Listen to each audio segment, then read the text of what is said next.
Greg Rucka has a noticeable approach he likes to take through lots of his work, with a particular page layout and design. It's specifically held for emotional moments in his comics, and it's something he's come back to numerous times with different artists throughout a lot of his books. So I wanted to take a look at the way he seems to want these pages composed, and why for him and his work it works effectively. You're watching Strip Panel Naked, I'm Hass, and I'm going to show you some of the cool stuff lurking in some of the best comics. Okay, so let's start with this page from Lazarus, which is drawn by Michael Lark. This page in particular was brought to my attention when Greg Rucka was interviewed for the Panel by Panel magazine that I edit, and he mentioned that this final panel on this page is one of his favourites from the series. So as soon as someone says that, I just have to go and look at it and see what makes it work. And on finding that page, I went looking through some of Rucka's other work and found other examples of a similar layout being used for a similar response as well. So firstly, discussing the theme or aim of the page, it's a moment of personal connection between these two characters, who are essentially discussing the possibility of having to kill each other if required, in this kind of brutal futuristic world. It's a very emotional page in this series, and is composed pretty simply of a series of faces with short bouts of dialogue. And this is all important, I think, to making this page work. And it's also something we'll see in some of the other examples that makes those pages work too. This small amount of dialogue here could be placed all in one panel, really, or even in 2 or 3 panels, rather than the 7 panels the page takes up. But he's building a certain rhythm to the language and the page, and is essentially using the format of the comic page and panels to create acting in front of you. In pages like this, you can see how comics can easily be compared to poetry. The line breaks are very evident, the spacing and the performance of the dialogue in the page is very specific and particular. If you consider each tier of the page to be a line of poetry, each line break creating a necessary break in performance. Okay, so rather than say the 4th or 5th panel's worth of dialogue being in the same balloon, they're split on separate tiers. This means each of those moments has more power and they essentially form separate beats. If father orders you to kill me, would you do it? Becomes its own beat, and rightfully so, because it's a pretty powerful question. Rucka, in this format, wants that question to linger in the air a little longer. He doesn't want you to run straight into the yes on the next panel. It needs like a little moment of air. Similarly, that yes in panel 5 is powerful as well, Marisol admitting that she would kill her if asked to do it. It's dark, and it's a powerful moment, and it needs its own time. So the big thing I'm getting at here is the creation of time across the page, with a simple rule of more panels can show you more moments of time. So they open up this page for a lot of beats and a lot of moments, but what Rucka does in this instance is narrow the actual time he wants to show you.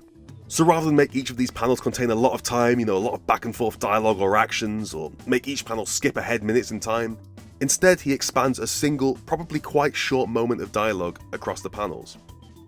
In film this is maybe half a minute, and yet Rucka wants you to really feel it, to live in that moment for this page.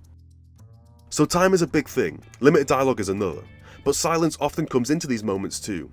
In most instances I found of this layout and approach, Rucka employs at least one panel of pure silence, a broken beat, a short rest on the stave, just to have this moment make something punch. Usually it's a repeated panel, or something close to a repeated panel, something that isn't specifically focused on an individual action, but rather a silent continuation of everything we've seen so far. In this page, for example, there are 2 moments of silence. The silence works as a way to slow down the moment even more, to ground the moment in the characters and not the dialogue specifically. It sort of asks to remind ourselves of the people saying the words and their relationship and interaction. Rucka finds these moments specifically necessary during the emotional scenes too, I think as a way to just slow a reader down and remind them of the characters at the heart of it. And the final thing I wanted to mention that these pages do with this example is how they fit onto a grid, with a series of split tiers before ending on a wider panel that takes up the full width, as though the world suddenly opens up for a moment at the end. So here's a good example in this page where you have 3 tiers with 2 panels split straight down the middle, before the final beat gives you this big wide panel that sits the length of the page. It opens up to give room to that moment, and to see these characters in situ. It works because often the previous panels tend to be pretty claustrophobic, their scope being quite limited. And on this page you can see how that's just faces, mostly quite tight, and there's just no backgrounds until the final moment gives us this whole scene from a little bit of distance, and it reminds us of the world around them. Okay, so I've gone through the main elements that are at play here, slowing down moments, high emotion, tight composed shots with limited dialogue, silent panels, a packed grid that then opens up in the final tier. So here's another example from Lazarus, which is a very slight variation, but you can see the hallmarks there.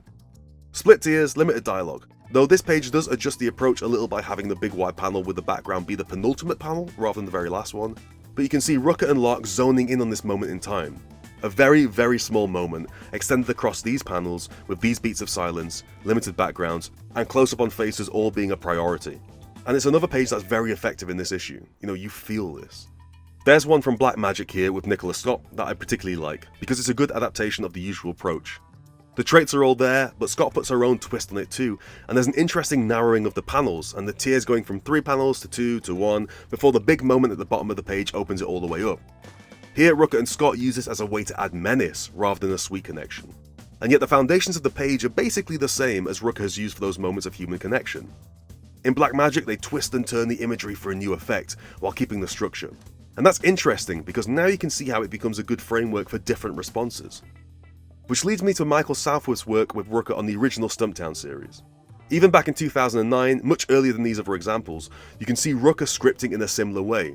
Here the panel foundation is similar, you've got the series of split tiers that then opens up to the big image at the end. The dialogue here is a little heavier in the preceding panels, and Southworth likes to add a little more in the backgrounds of the first 4 panels, though it still opens up at the end for the main beat of the page. And it's interesting because, again, this is a big emotional moment playing out across the page, just in a slightly different way. But I want to use this page as an example to see how Rooker has adapted the style with various artists, all the way back from 2009 to now. And it mostly speaks to a writer's sensibilities, I think, more than anything, but you can see how Rooker has a thing he's attempting with these pages and with these moments. These big, strong, often quite emotional beats and pages.